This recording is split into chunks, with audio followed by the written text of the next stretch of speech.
You are standing in a stone palace at dawn. A king has not slept all night. He is pacing. He has not eaten. He will not be comforted.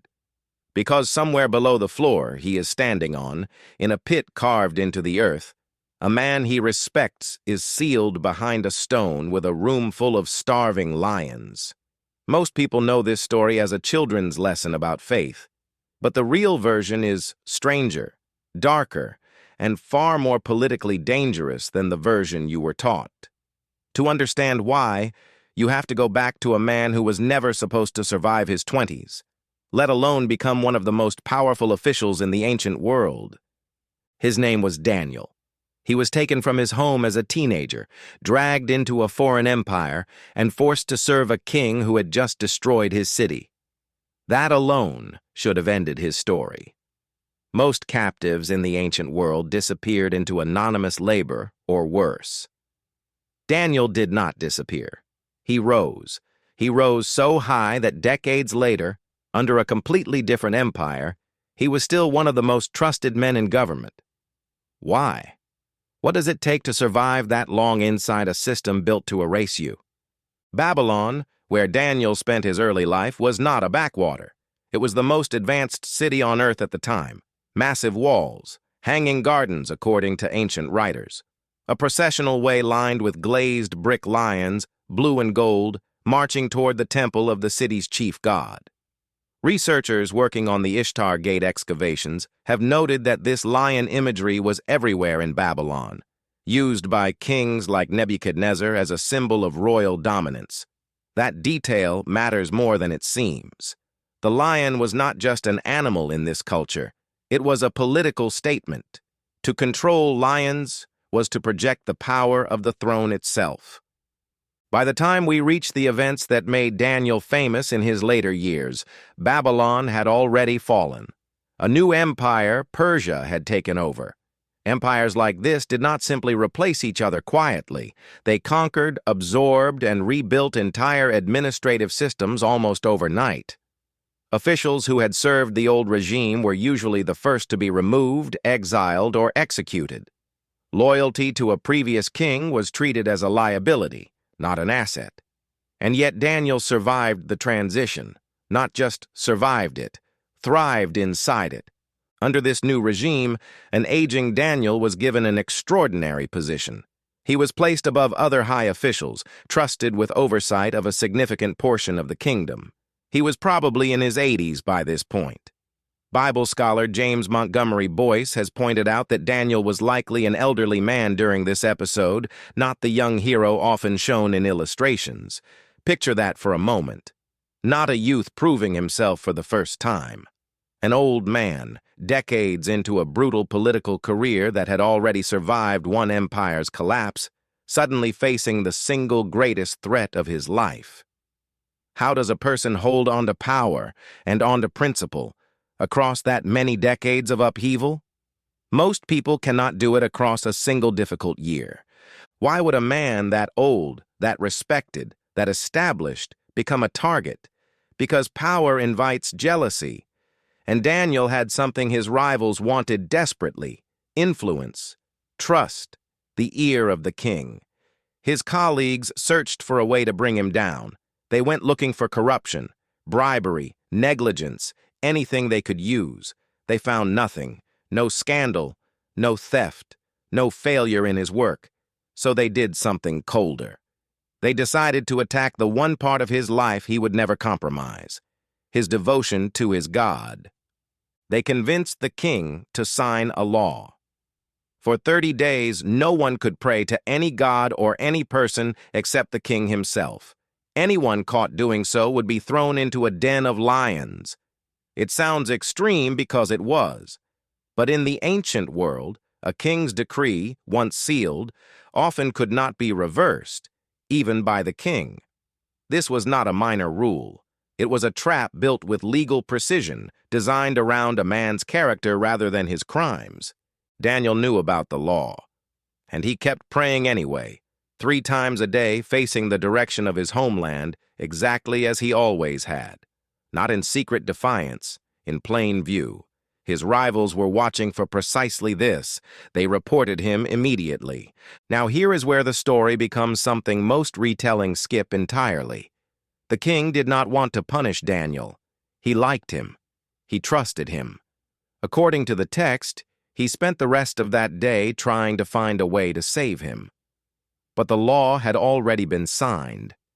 Under Persian custom, a royal decree was treated as unchangeable even by the one who issued it. The king who held the most power in the region could not undo his own command. Think about that.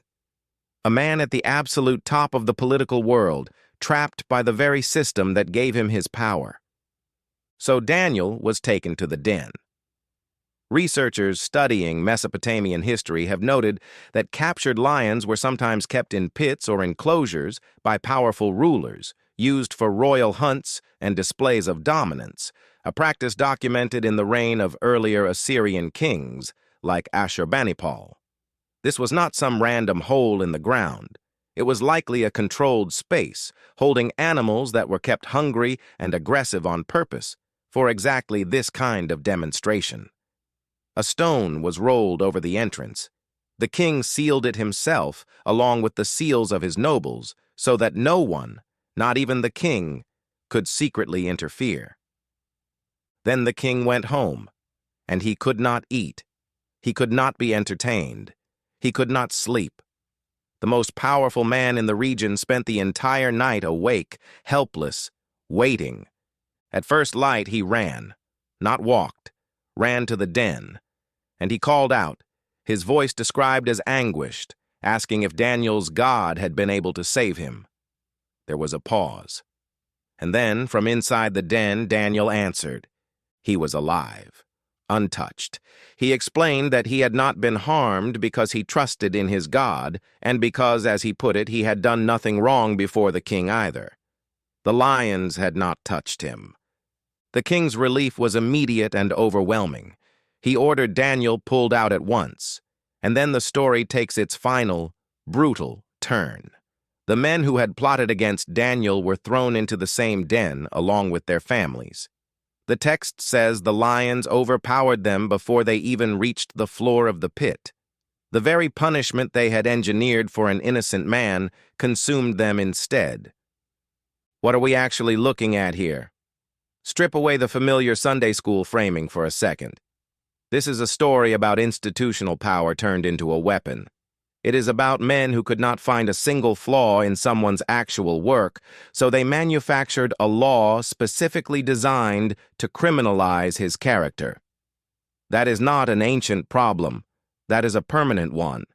Every generation produces some version of this same maneuver.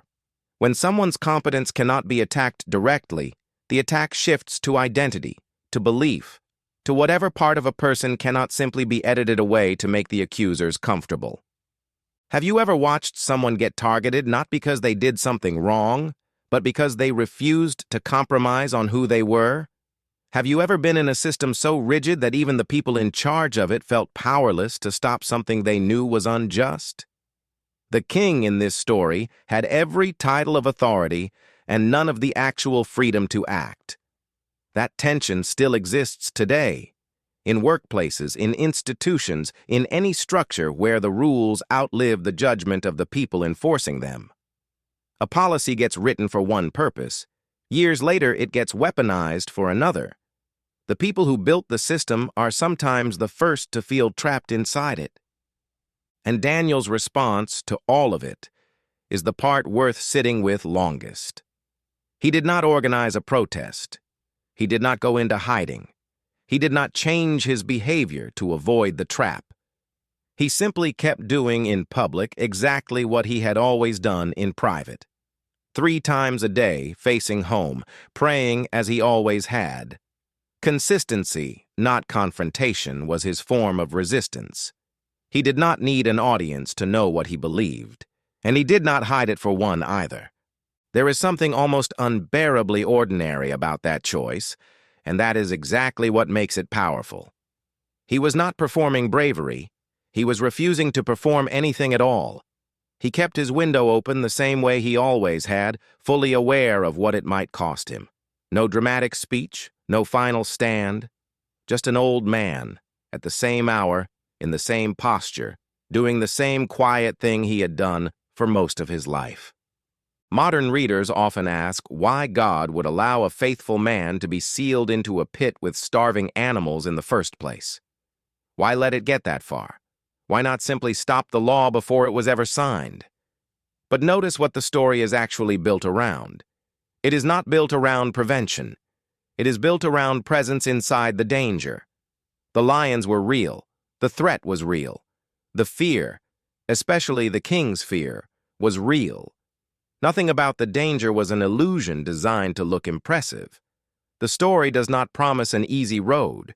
It shows up inside the hardest part of the road and stays there. That is, in many ways, the more honest claim.